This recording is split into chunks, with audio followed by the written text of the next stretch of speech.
Baseball's back. Yeah. Palm Beach. The parks at Palm Beach. We're here at Community Newspapers. We are. The hub of Marlins baseball news. Hub of Marlins baseball news.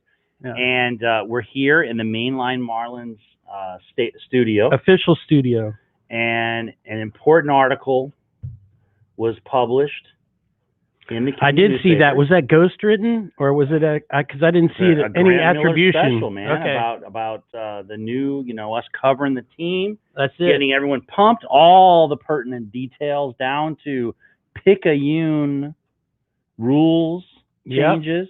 Yeah, we're going to see some. We may see a 5-inning game on Sunday. I doubt that, but I think it's going to be. We may see some the defensive manager after 20 pitches calling innings. Yep. Some little changes, and it's interesting because one of the reason for this is there is no minor league camp, right? Right. They're trying. They're going to have a mini camp. It's just going to start once the regular season starts. But the point being that like a lot of these changes are back in. One of the reasons it was fun to go is you'd see all these guys, with the number 90 and no name on their back of their jerseys. They'd come in for that cleanup stuff, and they're not there. There's not as many guys here because of the COVID stuff. So a lot of these rules changes are to implement that. But it's interesting because I would be curious to see at the stadium when the announcer better do a good job of announcing like why when there's one out and bases loaded is everyone just walking off the field. Right. Right. There are no ties in baseball. That actually happened. I was at that All-Star game. I want to say it was '94 in Pittsburgh, where Bud Selig called that a tie, and that was it. Yeah.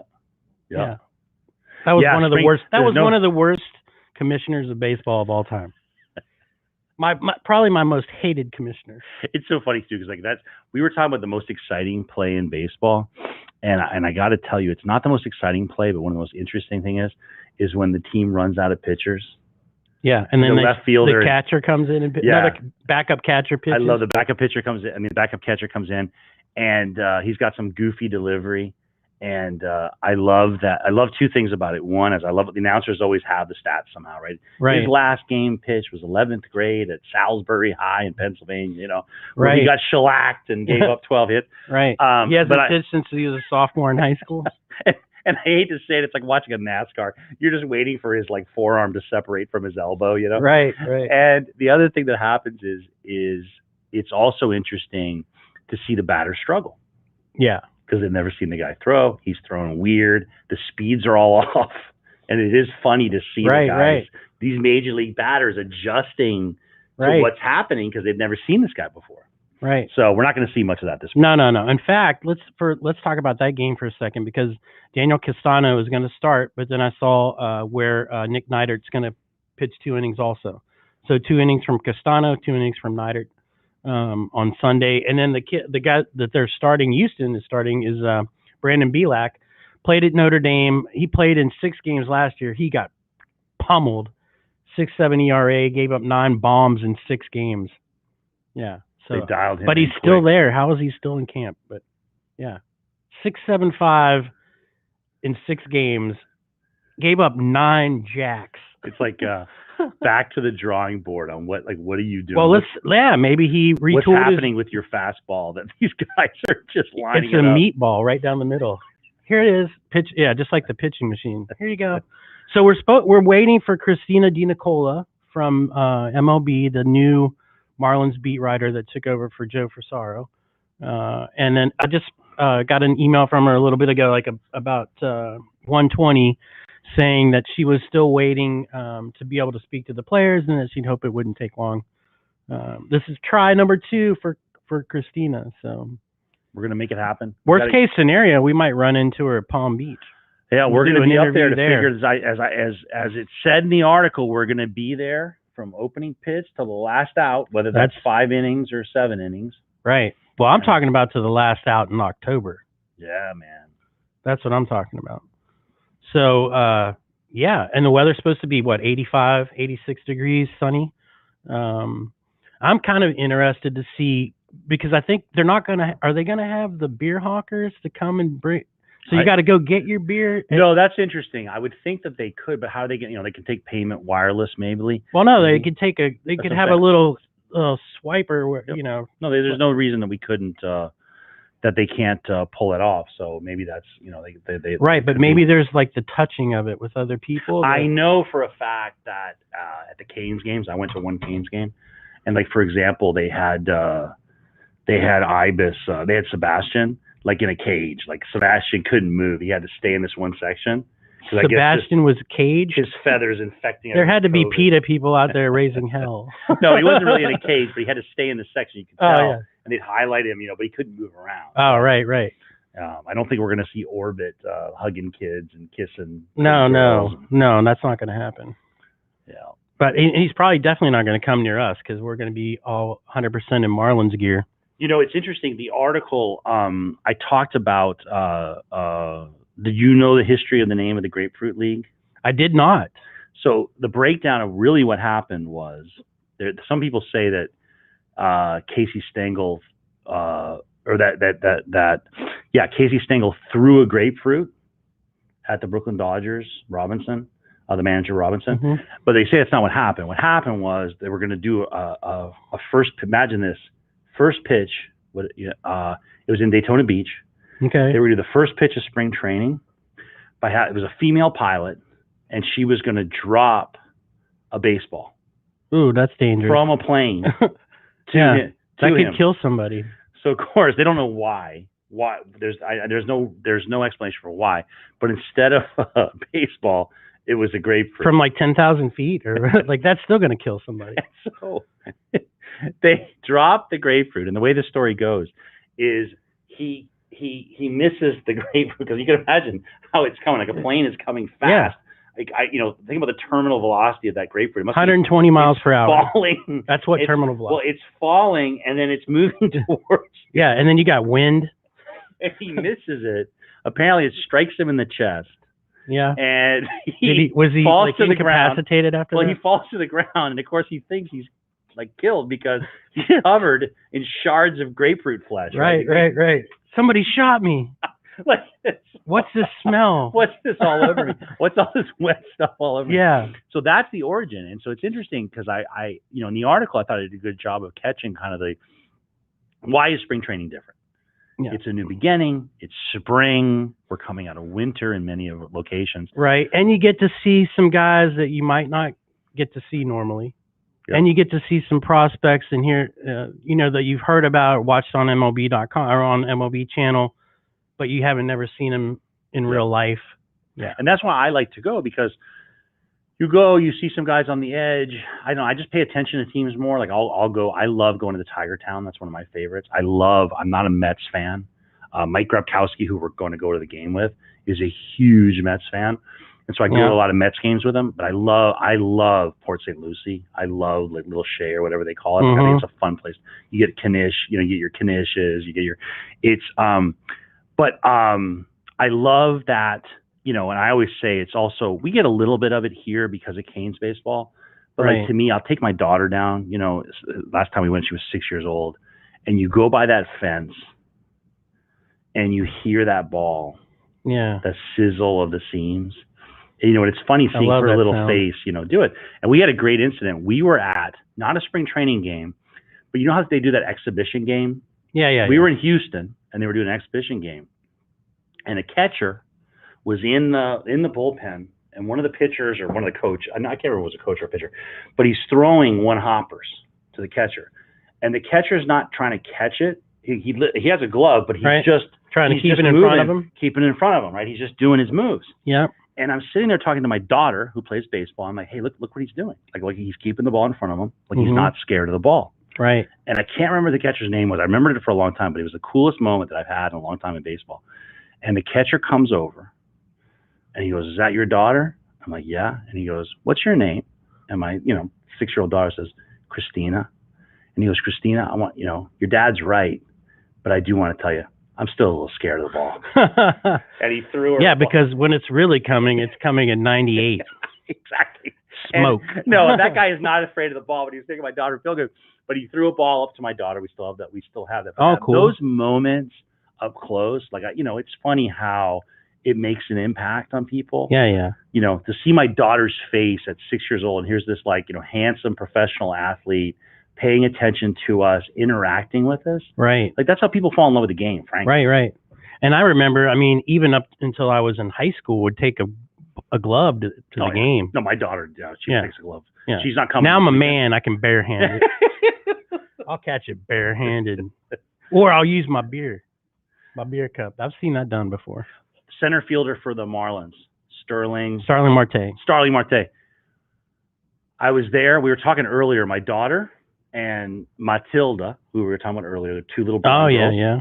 We would sit outside, and there's not much of a center field anymore in Marlins Stadium, but there's that one little area that has like a balcony.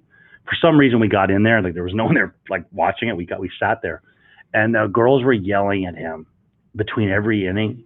After he warmed up, throw us the ball, throw us the ball, throw us the ball. Right. Did they try it in Spanish? Luckily, there's not enough. Yeah, exactly. Luckily, there's not enough fans that like he could hear them. And I swear this is a true story. He turns around, he goes like this. Mm-hmm. The girls are there. I see him, and I'm like, yeah, like throw it. And he throws it. Mm-hmm. And, knocks one of the kids out.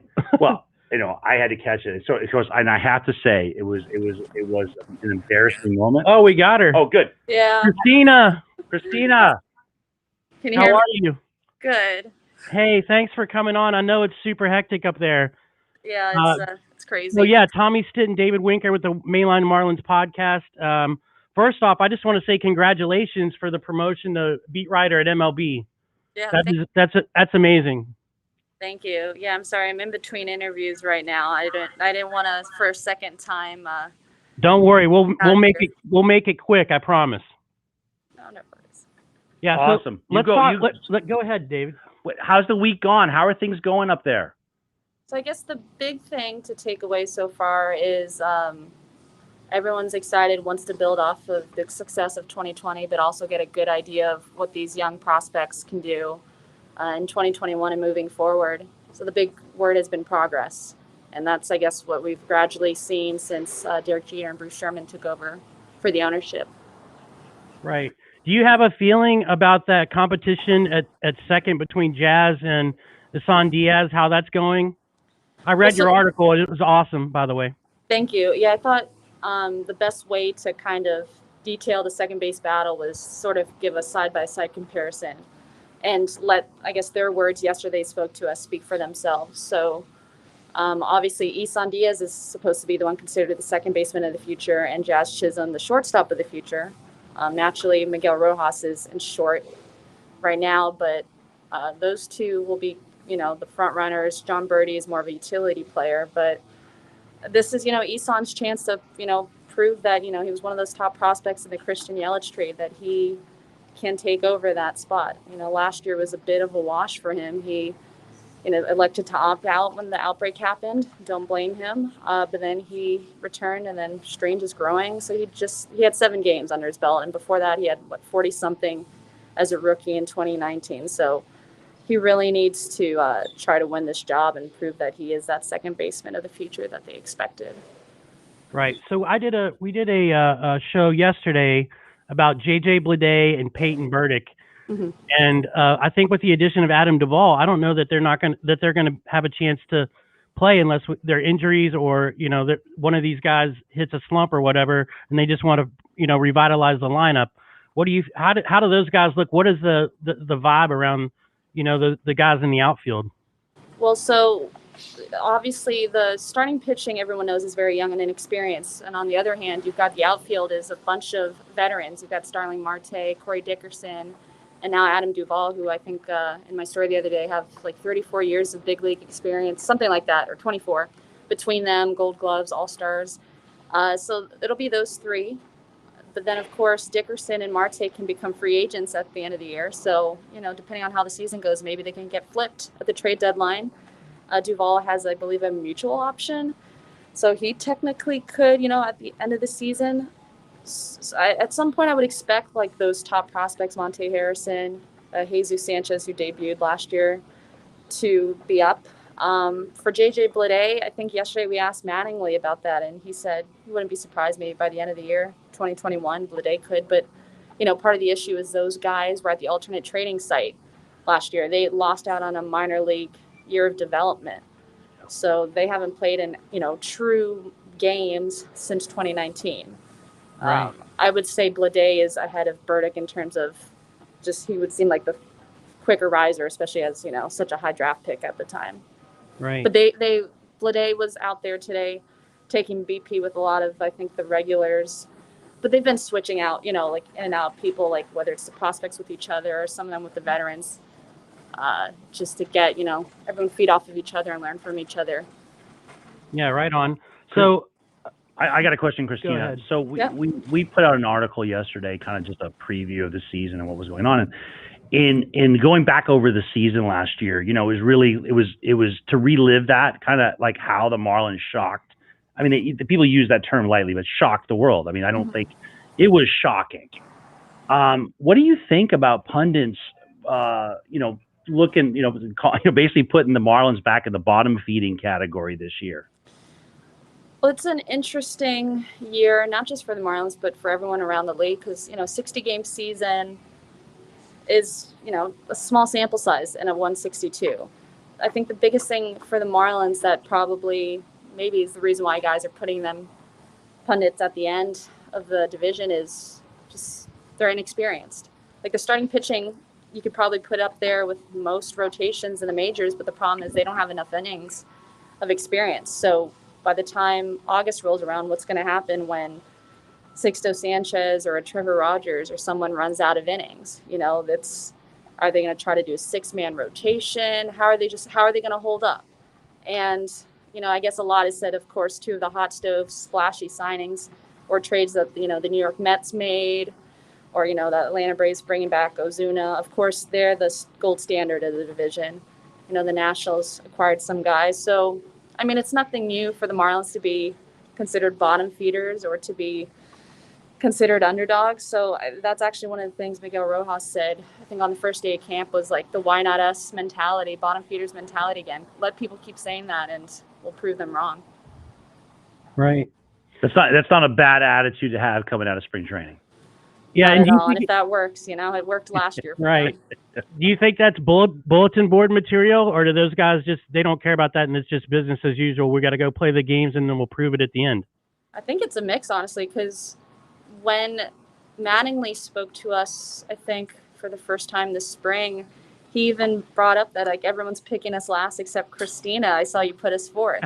So they're either reading it like a headline, or they know what's going on. They know what people are saying. So whether they use it as motivation or they just laugh it off, everyone's always watching or knows what's going on. And I think, Christina, it's interesting you said, because we've been watching what's happening in Atlanta. You got to watch what's happening at the Mets, and did they get better than we got better? And I think there's some arguments that Atlanta might have gotten better in the offseason than we did. Right, but you also, I guess, something that's lost in the whole conversation is the Marlins are a lot younger than these other teams. Like the Mets have a bunch of guys arbitration eligible, quite a few key guys that are going to be free agents at the end of the year. They need to capitalize on that now. They need to take advantage of DeGrom's, literally being the best pitcher on the planet every year. The Braves obviously are younger still, and they've got their guys locked up for a bit in terms of contracts. But yeah, like that's part of the thing too, is the Marlins are so much younger, especially when you see on the pitching side.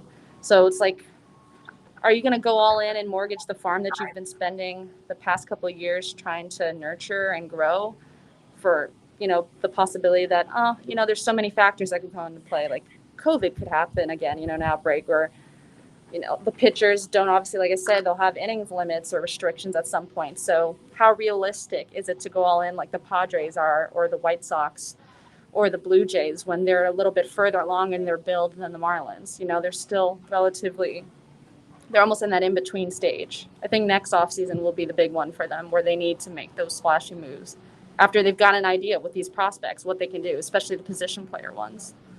Well, we're on Team Christina with you. Can I ask one other question? Yeah, go ahead. And then I got one final. One final one. We'll wrap it up. What should we look for on Sunday? We're coming out for our first game. What should a fan be watching for? What's an interesting story on Sunday?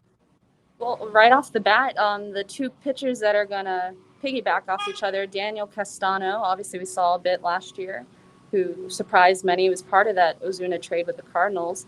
He will get the start. He'll go 2 innings, and then following him will be Nick Neidert, another option for the rotation, who is one of the, I think, top 11 prospect for Marlins MLB pipeline.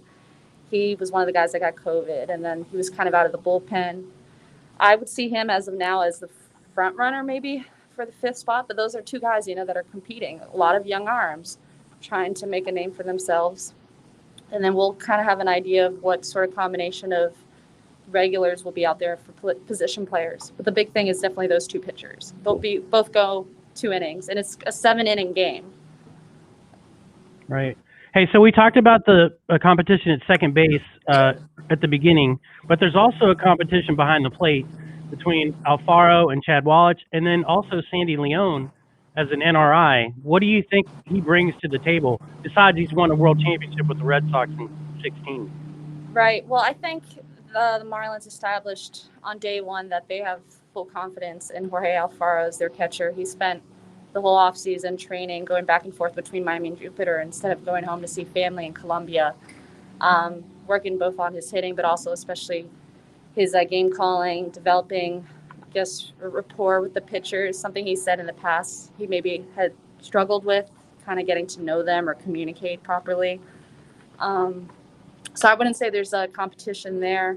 It was like I had mentioned with, I don't know if I had with Isan, like it's a lost season for Right. Alfaro. In spring training, he was hurt. Then, he missed a month with COVID. It's hard to get going, especially in such an important position as catcher. As for, excuse me, Sandy Leone, he brings obviously that World Series pedigree. He's a non-roster invite, so it'll be interesting to see how the spring progresses, if any injuries happen. But he, I think, was brought in to kind of nurture those young pitchers, especially those minor league ones that he'll probably see a lot of time in camp with. And that's one of those names to watch, like, because why else would you bring in a guy like that? Right. He has an outside chance at making the team. Yeah, he's going to push. He's going to push somebody. Yeah, and even like you'd hope, a guy like Alfaro or even like Will Banfield, who's one of the Marlins prospects, that they can learn from him. Sorry. I'm not used to talking this much anymore. We'll let you go, but last question. What's that cool mask you have on? It's Lady Gaga from Attica. Sorry. Oh, that's her favorite. Yeah, I knew I recognized that and Harry it. Potter. I know her history. That's awesome. I know her history. Hey, so Christina, we hope to bring you back on as the season progresses. If people want to follow you on social media, I'm doing it, but tell the fans where they can follow you and keep up with what's going on with the Marlins. Yeah, on Twitter, C De Nicola, which is DENICOLA 13, because clearly, I guess I grew up in Miami, so 13 was my favorite number. Of course. Dan Marino. But yeah, sorry again, goodness. I swear I haven't been coughing like this. But yeah, C De Nicola 13. He's wearing the mask for like 8 hours in the sun, No, right. I bet. I hope it wasn't the hard questions that we came at you with. Yeah, I know, right? Well, hopefully we'll see you on Sunday. Thank you so much. You're awesome. Let's stay in touch and we just wish you the best of luck in your new job with MLB.com. Yep, thank you. Thanks for having me, guys. You got it, Christina. Take care. Thanks. Awesome. Yep. We'll see you on Sunday. It's going to be awesome. Yep. Man, she is super knowledgeable about the game. She went to UM. She worked as an intern at MLB.com starting in 2011, and then was with Fox Sports Florida for a little while. But she was under basically the mentorship and tutelage of Joe Frisaro, who did that job for 20 years. Yep. And then when the pandemic happened, a lot of those guys that were close to retirement decided to take the early retirement, and fortunately for her, she's the one that got the advantage. Awesome. And the opportunity opened up, and I think she's great. I read every one of her stories. Yeah, me too. I watch every one of her tweets on Twitter and Instagram are awesome. So yeah, man, that's a good way to start episode 8 of the Mainline Marlins podcast. Anything else we want to talk about? I got to give a shout out to two guys that are going with us tomorrow. Sunday. Sorry, I wish it was tomorrow. Both Army guys, buddies of mine. David and Jim, I'm going to see them after the last show of the day down at the tavern. So I'm give them a shout out for Sunday. That's awesome. Yep. And I'm heading up with Mike Grabkowski and my mom. Killer. So we're gonna be a wrecking crew heading up. Yeah, we're going to fill all 6 seats. Exactly. It's going to be great. I can't wait. See you then. So that's it. Mainline Marlins.